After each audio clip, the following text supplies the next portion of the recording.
Friends, welcome back to my YouTube channel UPSC education point. आज हम history class 6 की MCQ देखेंगे, chapter number 6। ठीक है, हमारा चैप्टर नंबर 5 तक एमसीक्यू कंप्लीट हो चुका है। आज हम चैप्टर नंबर 6 का एमसीक्यू देखेंगे। ठीक है, तो अगर वीडियो पसंद आए तो लाइक करें, शेयर करें, सब्सक्राइब करें। ठीक है फ्रेंड्स, तो पहला क्वेश्चन क्या है, निम्नलिखित में से कौन से उत्तर वैदिक ग्रंथ है? इनमें से कौन सा उत्तर वैदिक ग्रंथ है? तो ऋग्वेद, यजुर्वेद, अर्थवेद, ब्रह्मा ग्रंथ या उपनिषद। तो नीचे दिए गए कूट का सही प्रयोग कीजिए। तो इसमें से कौन सा है? तो 2, 3, 4 एंड 5, यानी कि ऑप्शन नंबर डी है। ठीक है, 2, 3, 4 एंड 5 जो हमारा उत्तर वैदिक ग्रंथ है, यजुर्वेद है, अर्थवेद है, ब्रह्मांड ग्रंथ है और उपनिषद है। ठीक है, तो ऑप्शन नंबर डी इसका राइट आंसर है। क्वेश्चन नंबर 2 देखते हैं। कथन ए, वैदिक काल में प्राय महिलाओं को शूद्रों के समान माना गया था। आर क्या कहता है, वैदिक काल में सामान्यतः महिलाओं तथा शूद्रों को वेदों के अध्ययन का अधिकार नहीं है। तो नीचे दिए गए कूट में से कौन सा कूट हमारा सही होगा?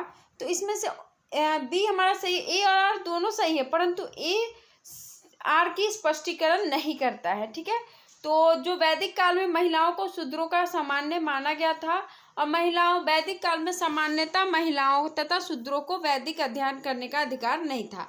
तो ठीक है, इसका ऑप्शन नंबर बी सही होगा। चलिए क्वेश्चन नंबर 4 देखते हैं। वैदिक काल के संदर्भ में निम्नलिखित कथनों पर विचार कीजिए। तो पहला क्वेश्चन क्या कहता है, ब्राह्मणों द्वारा बनाई गई वर्ण व्यवस्था सभी के द्वारा पूर्णित स्वीकार नहीं की गई। ठीक है, सेकंड हमारा क्या कहता है, उपमहाद्वीप के पूर्वोत्तर क्षेत्रों में पुरोहितों का प्रभाव बहुत सीमित था। तो उपयुक्त कथनों में से कौन सा कथन हमारा सही है? तो इसका कथन नंबर हमारा सी सही होगा। दोनों ऑप्शन हमारा बिल्कुल ही सही है, दोनों ऑप्शन हमारा सही है। ब्राह्मणों द्वारा बनाई गई जो वर्ण व्यवस्था है सभी के द्वारा पूर्ण स्वीकार नहीं की गई और उपमहाद्वीपों के पूर्वोत्तर क्षेत्रों में पुरोहितों का प्रभाव बहुत सीमित था। ये भी हमारा क्या है, दोनों सही है। क्वेश्चन नंबर 5 देखते हैं। पुरातत्वविदों ने जनपद नामक इकाइयों को कई बस्तियों की खुदाई की। ये जनपदीय बस्ती या बस्तियां निम्नलिखित में से किन स्थान या स्थानों पर स्थित है? तो कौन कौन से स्थान या स्थानों पर स्थित है? तो ये हमारा कहाँ पे है? तो इसका ऑप्शन नंबर हमारा क्या होगा, 5th का ऑप्शन नंबर डी होगा। फर्स्ट, सेकंड एंड थर्ड पुराना किला दिल्ली, हस्तिनापुर मेरठ और अतरंजी खेरा एटा। ठीक है, ये तीनों हमारा सही हो रहा है, तो इसके लिए ऑप्शन नंबर डी हमारा बिल्कुल सही होगा, ऑप्शन नंबर डी। चलिए नेक्स्ट क्वेश्चन देखते हैं, क्वेश्चन नंबर 6। एक मिनट फ्रेंड्स,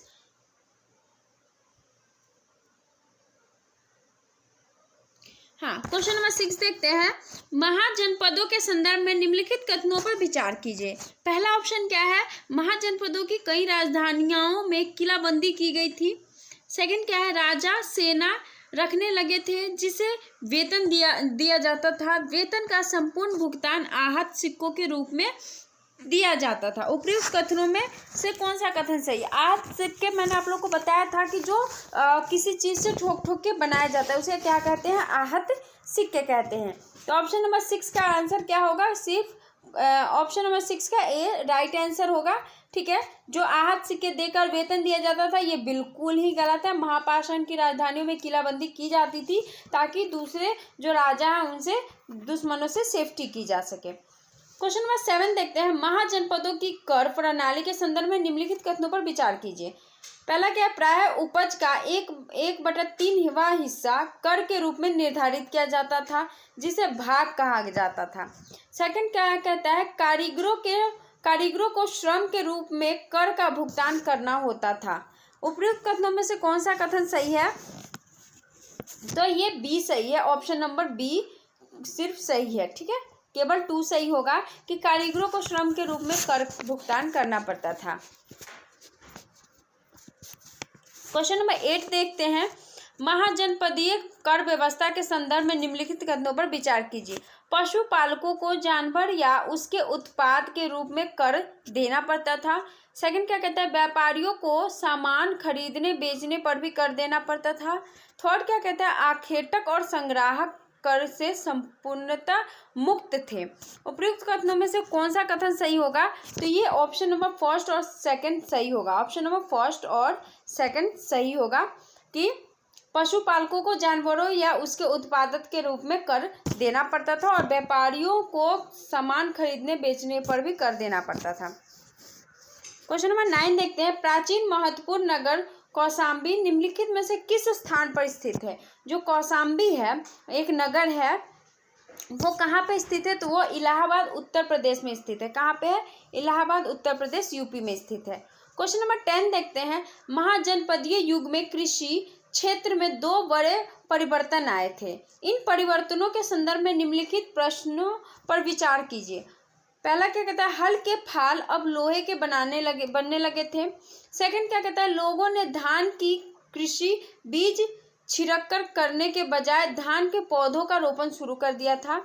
तो इसका ऑप्शन हमारा क्या होगा, क्वेश्चन नंबर 10 का ऑप्शन नंबर सी, दोनों हमारा राइट आंसर है। क्या है, दोनों हमारा राइट आंसर है कि जो महाजनपदीय युग में क्या है, हल के फाल को लोहे से बनाने लगे थे और लोगों धान की बीज को क्या है, पेड़ के रूप में रोपना शुरू कर दिए थे। क्वेश्चन नंबर 11 देखते हैं, मगध के संदर्भ में निम्नलिखित कथनों पर विचार कीजिए। पहला क्या कहता है, गंगा और सोन नदियां मगध से होकर गुजरती थी। मगध का एक हिस्सा जंगलों से भरा था। इस क्षेत्र में लोह आश्रय की खदानें हैं। तो इसका ऑप्शन क्या होगा, इसका ऑप्शन नंबर डी सही होगा। तीनों ऑप्शन हमारा सही है। मगध जो राज्य है गंगा और सोन नदियों से होकर गुजरती थी और मगध एक हिस्सा जंगलों से भरा हुआ है और इस क्षेत्र में लोहे आश्रय की खदानें थी। क्वेश्चन नंबर 12 देखते हैं, निम्नलिखित में से कौन मगध का शासक नहीं रहा था। मगध का शासक कौन नहीं रहा था, तो बिंबिसार नहीं था, प्रसेनजित नहीं था, अजातशत्रु नहीं था, महापद घनंद नहीं था। तो इसमें से कौन से नहीं थे, तो यहाँ प्रसेनजित नहीं थे। कौन थे, प्रसेनजित नहीं थे। क्वेश्चन नंबर 13 देखते हैं, निम्नलिखित में से कौन सा से नगर मगध की राजधानी कभी नहीं रहे थे। मगध की राजधानी कभी नहीं, राजगृह, पाटलिपुत्र या श्रावस्ती। इनमें से कौन सा मगध की राजधानी कभी नहीं थी, तो इनमें से कौन सी पाटलिपुत्र थी। इसका ऑप्शन नंबर थर्ड हमारा सही होगा। क्या होगा, ऑप्शन नंबर थर्ड, श्रावस्ती नहीं थी। ठीक है। क्वेश्चन नंबर 14 देखते हैं, सिकंदर द्वारा अपने विश्व विजय अभियान के दौरान भारतीय उपमहाद्वीपों में मगध की ओर कूच करने के संदर्भ में निम्नलिखित कथनों पर विचार कीजिए। पहला क्या कहता है, सिकंदर की सेना ने आगे बढ़ने से इनकार कर दिया। सिकंदर की जो सेना थी आगे बढ़ने से इनकार कर दिया। सेकंड क्या कहता है, सिकंदर की सेना भारत के शासकों के पैदल रथ और हाथियों की बड़ी बड़ी सेनाओं से भयभीत थी। तो इसका ऑप्शन हमारा कौन सा सही होगा, क्वेश्चन नंबर 14 का सी सही होगा। दोनों हमारा ऑप्शन सही है। क्या है, दोनों ऑप्शन हमारा सही है। क्वेश्चन नंबर 15 देखते हैं, मगध के निकट ही वज्जी राज्य था। वज्जी की राजधानी निम्नलिखित में से कौन सी थी। इसकी राजधानी कौन सी थी, वैशाली थी, मथुरा थी, कौशाम्बी थी या चंपा थी। तो इसकी राजधानी क्या थी, वैशाली थी। Option number A. Question number 16 देखते हैं, गण या संघ के संदर्भ में निम्नलिखित कथनों पर विचार कीजिए। पहला क्या कहता है, एक ही शासक के अधीन एक विशाल राज्य क्षेत्र गण या संघ कहलाता था। सेकंड क्या कहता है, बुद्ध तथा महावीर दोनों ही गण या संघ से संबंधित थे।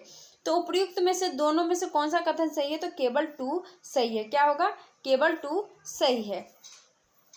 क्वेश्चन नंबर 17 देखते हैं, गणों या संघों पर निम्नलिखित में से किस शासक ने विजय प्राप्त की थी। गणों और संघों में से किस पर शासक ने विजय प्राप्त की थी, मौर्य ने, गुप्त ने, कुषाण ने या सातवाहन ने। तो किसने राय प्राप्त किया था विजय, क्वेश्चन नंबर 17 है, ऑप्शन नंबर बी, गुप्त ने। किसने किया था, ऑप्शन नंबर बी, गुप्त ने। ठीक है। क्वेश्चन नंबर 18 देखते हैं, दीघ निकाय निम्नलिखित में से क्या है। दीघ निकाय क्या है, क्वेश्चन नंबर 18 है हमारा। दीघ निकाय क्या है, एक जैन ग्रंथ है, बौद्ध ग्रंथ है, ब्रह्मांड ग्रंथ है या उपनिषद है। तो ये हमारा बौद्ध ग्रंथ है। क्या है, बौद्ध ग्रंथ है। दीघ निकाय क्या है, एक बौद्ध ग्रंथ है। दीघ निकाय एक बौद्ध ग्रंथ है। क्वेश्चन नंबर 19 देखते हैं, अजातशत्रु वज्जी संघ पर आक्रमण करना चाहता था। उसने उस विषय पर सलाह के लिए अपने एक मंत्री को बुद्ध के पास भेजा। अजातशत्रु के उस मंत्री का नाम निम्नलिखित में से क्या था। क्या था उसका नाम, सुनीत था, चेटक था, वशकार था, जीवक था। तो इसमें से क्या था, तो वशस्कार था। क्या था, वशस्कार था। ठीक है फ्रेंड्स, तो आज की हमारी चैप्टर कंप्लीट हो चुकी है। चैप्टर नंबर 7 की MCQ हमारी कंप्लीट हो चुकी है। वीडियो पसंद आए तो प्लीज़ इसे शेयर करें, लाइक करें, सब्सक्राइब करें। Thank you so much friends.